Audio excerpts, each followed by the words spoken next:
What happens when being in love goes wrong? Love is a beautiful thing, and when shared with the right person, it can blossom into something that lasts a lifetime. Familial love, romantic love, and even the love you have for your friends can make someone be willing to do anything to protect or preserve that love, even if it means doing some obscene things in the name of that love.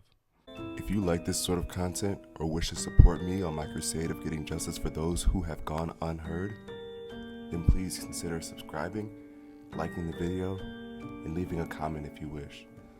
Some of these cases may be time sensitive, so please consider turning on post notifications so that you can be informed of any future posts. Unfortunately for Veronica Crain, it would be someone that she shared her love with that would take obscene actions against her. Veronica was a 19-year-old woman that had just graduated high school the year prior. She loved being with her family and working, specifically at a job that she had right up until her passing at a local hotel, the Comfort Suites in Canton Township in Michigan, just 30 minutes outside of Detroit.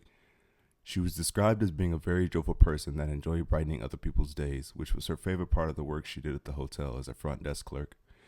Veronica had also been in an on-again, off-again relationship with a man by the name of Joseph Michael Slocum Jr. Unfortunately, there are no photos available of Joseph.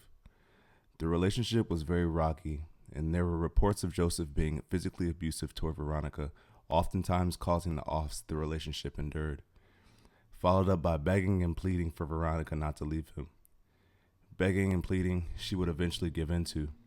Sometime in January, Veronica had decided she was done with Slocum Jr. and his abusive behavior and had decided it was time they went their separate ways. Sadly, Slocum Jr. had other plans in mind. Wayne County investigators say Canton police were called to the Comfort Suites Hotel on North Haggerty Road and found Veronica behind the front desk suffering from a gunshot wound to the head. On the evening of February 16, 2024, Veronica worked the front desk of the Comfort Suites. It was a normal shift until around 9 p.m., when her ex-boyfriend Joseph would make an appearance. It is unclear if any words were exchanged or if there was an altercation that ensued, but shortly after, around 9:30, someone made a call to the police reporting that a young woman had been shot at the hotel. When police arrived, they found Veronica behind the front desk suffering from a gunshot wound to the head.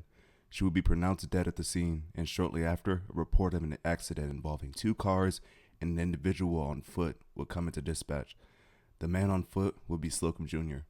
He would be transported to the nearest hospital to receive treatment and immediately be charged with the murder of his ex-girlfriend, Veronica. I don't know if the car accident was the Lord working overtime or if Joseph was just in the wrong place at the right time, but luckily, it led to justice for Veronica. Prosecutors say her ex-boyfriend, 23-year-old Joseph Michael Slocum Jr. of Wayne, walked in, opened fire, and took off. If you heard people tell me, they told me I didn't want to go in there. A short time later, Canton police found the suspect in the street after a car crash. He was treated and now faces first-degree murder and felony firearms charges. This was the tragic case of a woman trying to escape her abuser and it ending poorly.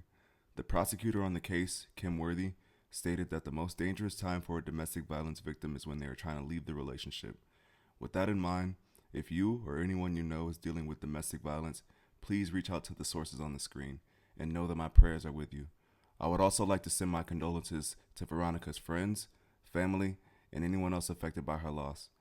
Until next time, this has been Morbid Stories with Slayer, and keep your head on the swivel so you don't get hit with that nickel.